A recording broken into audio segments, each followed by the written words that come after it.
Hello everyone, welcome to today's story. The rain was falling hard that morning, tracing silver veins down the glass walls of Alex's office. Each drop hit like a quiet echo of the storm within him. Since Lytuna's death, time had slowed. Every ticking second became a reminder of absence, of questions without answers. The city outside seemed suspended in gray. Cars moved like shadows, people blurred behind fogged windows. Inside, Alex stood still, his reflection faintly trembling on the pane. He had not spoken much since the accident, or the murder, as whispers now called it. Lytuna's laughter still haunted the corners of his mind, soft as the sound of rain meeting the earth. When the phone rang, it sliced through the silence. Lan's voice came, fragile yet urgent. "Sir, we found something new."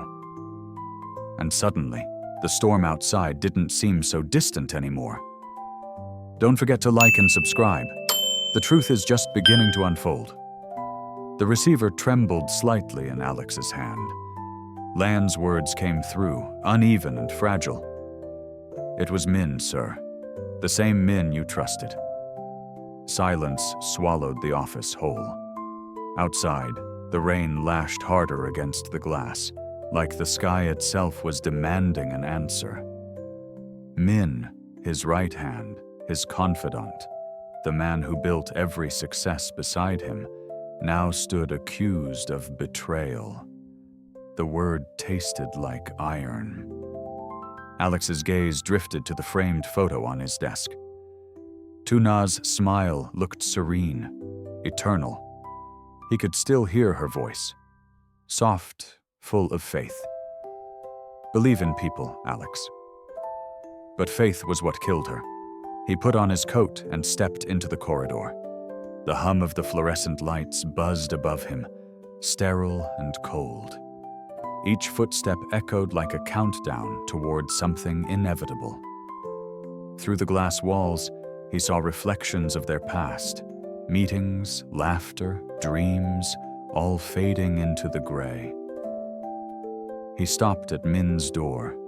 His hand hovered over the knob. A faint tremor ran through his fingers. Justice or heart? Lytuna's voice whispered somewhere between memory and conscience. He knocked once. "Min, it's me." The door opened slowly. Min stood there, pale and startled. "Mr. Alex, you're early. Would you like some coffee?" Alex didn't respond. He walked in, the floor creaking beneath his shoes. "Tell me why." Min's throat tightened. "Sir, I don't understand." Alex's eyes, calm but burning, didn't waver. "You were there, the day Lytuna died." Min's silence spoke louder than confession. Outside, lightning cracked across the clouds. Finally, he whispered, "It wasn't meant to happen. I was following orders." Those words shattered whatever was left of Alex's certainty. Orders. The sound of them clawed through his mind. Who gave them? Why her? But there were no answers in that room. Only two men, both drowning in the same storm, separated by the thin line between guilt and grief. Rain pressed harder against the glass. Somewhere at the distance, thunder rolled, low, sorrowful, like a heart breaking in the sky. And as Alex turned away, he realized, sometimes the cruelest betrayals are not born of hatred, but of fear. The night draped the city in trembling shadows. Alex sat in his office, surrounded by silence, by the ghosts of choices he had yet to make. On his desk lay the case files, cold, clinical, beside a single photograph of Lytuna. Her eyes still carried warmth, as if she could forgive him even from another world. Min's confession replayed endlessly in his mind. "I was following orders." The words echoed like a curse. Yet Alex could not hate him completely, not the way he wanted to. Because beneath anger, there was something more dangerous: understanding. The rain outside had ceased, but its memory lingered in the air. A heavy mist that blurred the streetlights. He pressed his palms together, whispered to the emptiness, "Tuna, what would you have done?" In the faint glow of the desk lamp, her voice seemed to rise again from memory. Justice without humanity leaves only ruins. Those words carved through the fog of his rage, forcing him to see, not the enemy before him, but the man behind the mistake. A knock on the door pulled him back. Lan entered quietly. "Mr. Alex," she said softly, "the council is awaiting your decision on Min."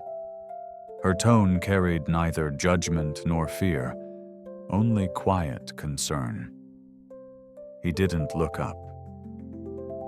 "Do you believe a person can change after destroying something they love?" Lan hesitated, searching for the right truth. "Sometimes, sir, regret can also be a form of justice." The room fell still again. Only the clock's slow ticking measured the weight of time between them. "Tell them," Alex said finally, his voice distant, "that I'll decide tomorrow. I want to see him.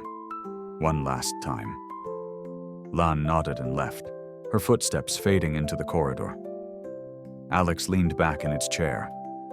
The city lights glimmered through the fog like broken stars, fragments of what once was. He closed his eyes. In the silence, he felt Tuna's presence not as sorrow, but as light, faint, trembling, but alive.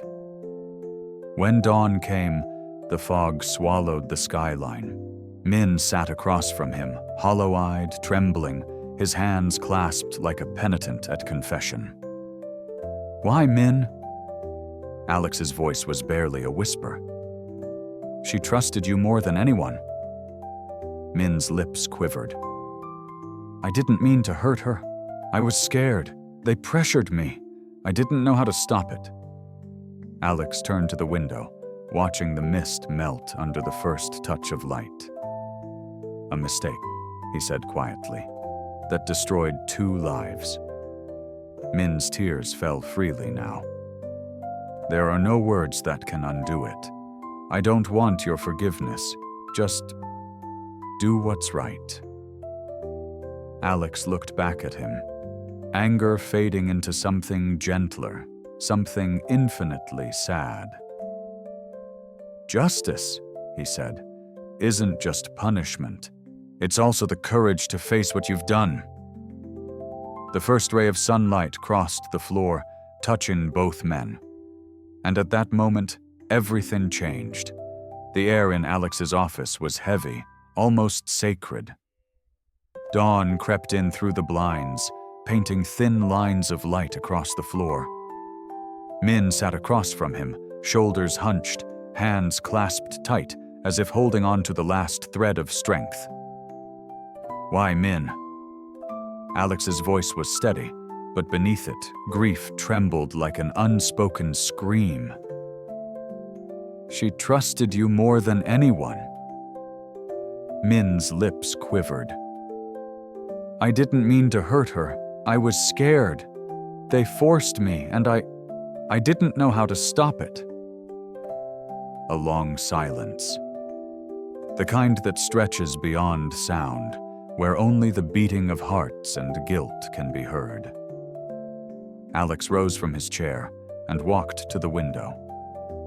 The fog outside had begun to dissolve, revealing the quiet city beneath. "A mistake," he whispered, "that destroyed 2 lives, hers and mine." Behind him, Min bowed his head. Tears darkened his sleeves. "I don't want your forgiveness. I just want you to do what's right." Alex turned, his eyes carrying both sorrow and something softer. "Justice isn't only punishment," he said slowly.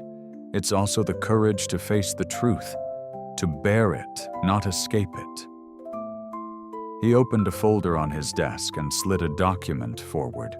"This is your dismissal." Min's head lifted in disbelief. "Not out of revenge," Alex continued, "but because I must close this chapter. You won't go to prison. Your punishment is to live and to remember." Min's breath hitched. You're not reporting me?" Alex shook his head gently. "No. The law can punish your actions, but only life can punish your soul." A single tear fell onto the paper between them. "Take your guilt," Alex whispered, "and turn it into something that means something." For a moment, neither spoke. Then Min knelt, not in gratitude, but surrender. "Thank you, Alex," he said, his voice breaking. "Even if I don't deserve it." The sun rose higher, spilling light over the desk. Lytuna's photo caught the glow, her smile returning in a shimmer of gold. Alex looked at her, and for the first time, he didn't feel pain, only peace. He exhaled deeply, as though releasing the weight of all those sleepless nights. The rain had stopped. Outside, the city awakened under soft light, new, uncertain, but alive. Alex whispered to the silence, "Justice without heart saves no one, but forgiveness can save everything." And in that moment, he understood. The truest justice wasn't about punishment, it was about release. Months passed. Life, as it always does, moved on, not by erasing the past, but by folding it into the silence of everyday mornings. Alex returned to his office, where Lytuna's photograph still stood on the desk. The wound was no longer raw. It had become a quiet scar, tender but no longer bleeding. Each day, as he walked through the same corridors, he could still feel her absence. But now, it was a presence of memory, not pain. He led differently. Fewer orders, more listening. Fewer judgments, more grace. The company began to change with him. Where ambition once ruled, empathy took root. One morning, as sunlight filtered through the blinds, Alex wandered into the garden where Lytuna used to read. The flowers were in bloom, yellow and white, trembling softly in the breeze. He sat on the bench they once shared, the same bench where she had once said, "Kindness is strength, not weakness." He closed his eyes and whispered, "I did it, Lytuna. I chose justice, but I didn't lose my heart." The wind stirred, brushing against his face like a familiar hand. The leaves rustled gently, as if answering him, "I know." Alex smiled faintly. For the first time, there were no tears, only calm. That evening, as he sorted through old documents, an envelope slipped from between the pages, one he had never opened. Lytuna's handwriting curved gracefully across it. To Alex. He unfolded the letter. The ink had faded, but her words were steady. "If ever you must choose between duty and love, choose with your soul. Justice without humanity leaves only ruins. Forgiveness, Alex, is the purest form of love." He read it again and again until a tear, not of grief, but of release, fell upon the paper. Outside, the city was bathed in the orange glow of sunset. The world seemed to pause for a heartbeat, as if honoring the quiet triumph of a man who had finally learned mercy. Alex looked out at the horizon, the sky breaking open in gold. Lytuna may be gone, he thought, but her light remains, not to remind me of loss, but of what love can become after it survives pain. He whispered softly, almost smiling, Maybe love doesn't end. It just changes shape. The breeze carried his words into the distance, fading into the calm evening. And for the first time, Alex felt truly free. Trong cơn mưa buổi tối ảm đạm, Alex nhận ra sự thật đau lòng gây ra cái chết của Lytuna và người yêu thương chính là Minh. Cộng sự thân tín giữa công lý và lòng nhân. Anh rơi vào cuộc đấu tranh khốc liệt trong lòng mình. Khi đối tượng Minh, Alex hiểu rằng hận thù không thể hồi sinh. Người đã mất, anh đã chọn sa thải thay vì tố cáo, trao lại cho Minh cơ hội để tội lỗi của chính mình. Thời gian, nỗi đau dần hóa thành bình yên. Trong lá thư này để lại, anh tìm thấy câu trả lời: công lý không có trái tim, chỉ để lại hoang tàn, tha thứ, hình thức thuần khiết nhất của tình yêu.